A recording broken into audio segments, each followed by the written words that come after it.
Oh oui. Ah.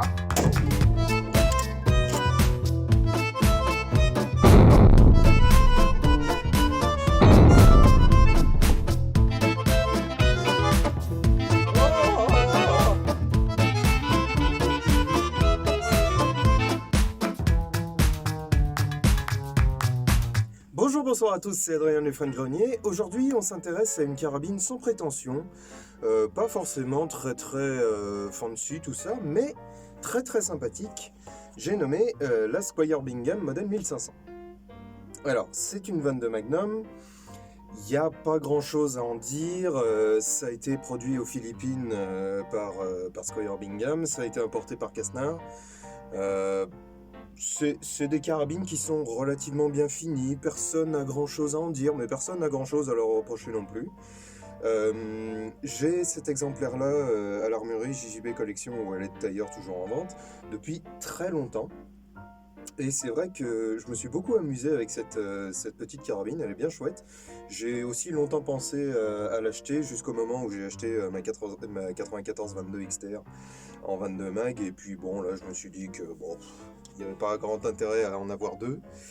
Elle est proposée à l'armurerie sans la lunette. Moi j'ai sorti la lunette EA de mon Vostok CN22.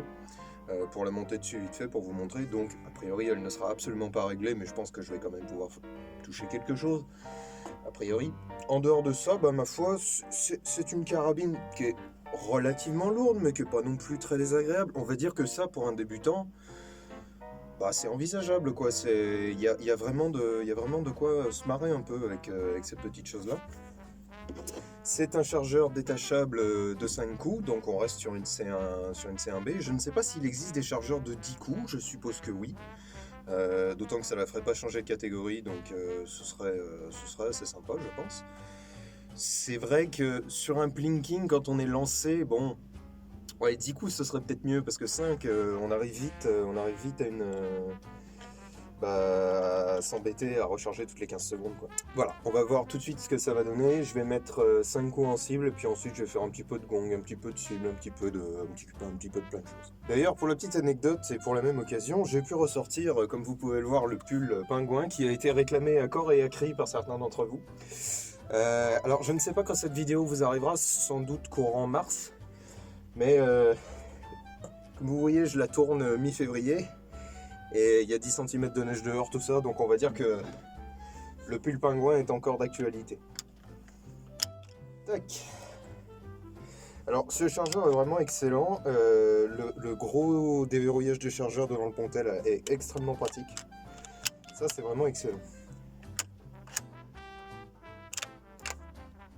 Bon, la cuve est assez fluide, il n'y a absolument rien à dire à ce niveau-là.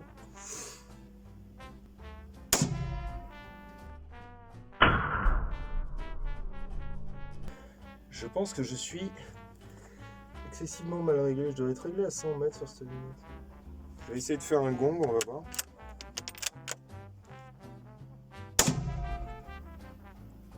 Ouais, je sais pas du tout où je suis réglé. C'est clairement pas en cible.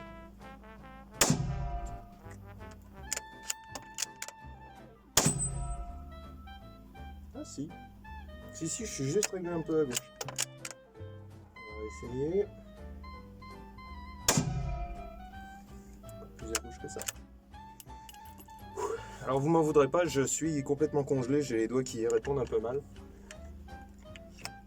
Mais c'est vraiment une chouette carabine là. Alors la queue de détente n'a pas de course morte, on est directement sur le dur. Elle est très agréable cette queue de détente, elle est assez ferme, mais malgré tout très souple. L'armement, la fermeture est vraiment très bien. Bon, il y a deux petits points durs là, vous voyez. Dans la fermeture, il y a deux petits points durs, mais il n'y a rien de gravissime. L'approvisionnement se fait très bien, il n'y a vraiment aucun souci. On est sur une carabine très agréable. Après, je ressortirai une.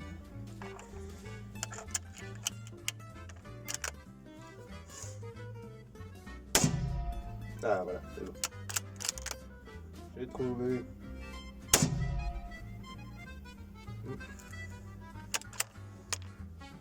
C'est très sympa. Et puis il faut admettre, le 22 Max, c'est aussi une cartouche très très sympa. C'est moins enquiquinant que le 22 LR, c'est-à-dire que le 22 LR, bon, effectivement, c'est un très bon calibre, c'est un consommable, tout ça, c'est vrai que c'est encore moins cher que le 22 Max, qui commence à devenir un peu cher d'ailleurs, le 22 Max en ce moment. Mais malgré tout, bon, c'est. Au bout de la centième 22 LR, bah, on la sent plus tellement, il n'y a plus tellement de challenge, à moins d'essayer des tirs à 200 ou 300 mètres. Hein. D'ailleurs, c'est tout à fait faisable à la 22 LR, il n'y a aucun souci. La 22 Mag, bon, c'est un petit peu plus péchu, il y a un petit peu plus de... Bon, voilà. Et pour un débutant, bah, tout de suite, on commence à rentrer dans du calibre tout à fait acceptable pour un débutant, quoi. Voilà. En plus, ça fait tomber les gongs très très facilement. C'est vraiment très sympa. Ah, la sûreté, c'était peut-être... j'ai peut-être enclenché la sûreté sans faire gaffe. Il y a une petite sûreté là qui est sympa. Ah ouais, qui marche bien. C'est bien ça. Voilà. C'est une sûreté type... allez, pour vous donner l'arme la plus commune qui a ce genre de sûreté, c'est une sûreté type Remington 700. Ouais. Puis bon, vous voyez, bon... On n'est pas censé faire ça, mais comme je ne fais pas partie de la FFTIR et que je ne suis pas inscrit à une secte, on peut parfaitement la tirer d'une main, il n'y a aucun souci. Vous voyez, donc c'est une arme relativement pesante, mais c'est pas une arme lourde non plus. C'est un calibre qui est bien sympa. Encore une fois, c'est vrai que c'est une arme qui est bien finie. Bon, celle-là a des jetons sur le bois, c'est relativement normal pour une carabine de loisir à laquelle on fait pas forcément très très attention. C'est un montage rail 11 mm, tout ce qui est de plus classique. C'est un canon, ouais, on pourrait peut-être appeler ça un canon Milor, je sais pas. Ouais, on va dire que ouais, ça peut être apparenté à un canon Milor. Et c'est sympa, c'est bien canonné, c'est bien fini, la mécanique est intéressante vraiment et assez agréable. On peut monter à peu près ce qu'on veut dessus, puis c'est une arme relativement élégante quoi. Moi ça me... Ouais, vous voyez, moi j'aime bien. Bon, le chargeur aurait pu être un tout petit peu mieux, mais c'est pas grave. D'un point de vue ergonomie, on est vraiment très bien dessus. Il y a des petits quadrillages bon, qui sont pas très vifs, mais il y a ce qu'il faut. On est bien dessus. Moi, je suis franchement bien dessus. La crosse a une bonne longueur, une bonne pente, tout. La poignée est bien, on est bien par rapport à la queue de détente. Ça, il n'y a pas de souci. Niveau souplesse mécanique, c'est impeccable. C'est relativement facile à démonter, hein. C'est tout ce qu'il y a de plus classique. On appuie sur la queue de détente, on sort la culasse. Je ne l'ai jamais démonté. Là, comme ça, je ne vois pas comment on peut faire, mais bon, dans tous les cas, je pense qu'on peut le faire. C'est relativement, comme il y a peu de pièces, c'est facile à nettoyer. Le bois... Ouais, le bois est très facile à enlever parce que c'est une grosse vis en dessous. Donc vraiment, il n'y a pas à se casser la tête pour ça. Encore une fois, le verrouillage de chargeur est vraiment un des trucs les mieux foutus sur ce flingue-là. C'est vraiment un gros pivot très facile à choper. Bon, ben voilà, il y a vraiment tout ce qu'il faut sur ce petit flingue. Et pour peu que vous trouviez une lunette un petit peu vintage, bah, comme celle-là, par exemple, ça c'est une EA. C'est vrai que c'est très vintage et en plus le visuel est très vintage aussi. Il y a vraiment tout ce qu'il faut pour se marrer, quoi. Si vous avez la chance de trouver un autre chargeur de 5, enfin d'autres chargeurs de 5 ou éventuellement un chargeur de 10, ça peut vraiment être très sympa. Allez, on va en refaire deux vite fait, 2 gongs, histoire de se marrer.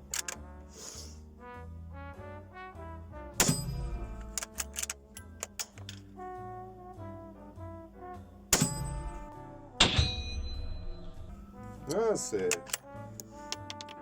c'est facile, il n'y a pas à se casser la tête. C'est une bonne arme de loisir. C'est vraiment une bonne arme de loisir, là, il n'y a rien d'autre à dire. Ça peut éventuellement devenir une bonne arme de tir.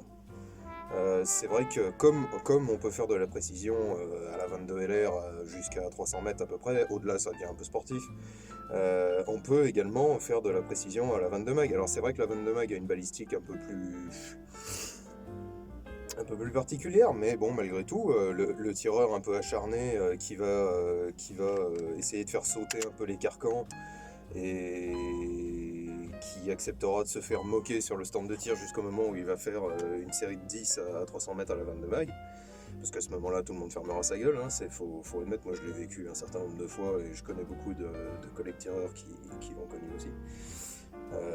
À partir de là, ben ouais, on peut vraiment se marrer et on peut vraiment avoir des usages très très variés avec ce genre de carabine. Donc comme d'habitude, cette carabine m'a été prêtée par l'armurerie JJB Collection qui l'a en vente sur son site. Quant à moi, je vous dis à très bientôt pour une prochaine vidéo. Je ne sais pas ce qui va sortir. J'ai pas encore suffisamment de retours sur les bienvenus à Acapulco pour savoir si je vais en refaire ou pas. J'aimerais refaire très honnêtement la série des Schmitt-Rubin si c'est pas déjà fait. Je ne sais pas du tout où j'en serai au moment où cette vidéo là sortira. Il y aura très bientôt, si c'est pas déjà le cas, un nouveau concept où je ne serai plus tout seul et où je vais tester des armes que je n'ai pas et qui vous plaisent beaucoup manifestement, donc voilà. Et puis après ça on reprendra éventuellement ma propre collection, donc on va reprendre les Mother, on va commencer les Enfield, même si ce sera vite fait pour les Enfield. Et puis ma foi je trouverai toujours de quoi vous divertir un petit peu. Allez, je vous dis à très bientôt, bonne continuation, bon tir, ciao!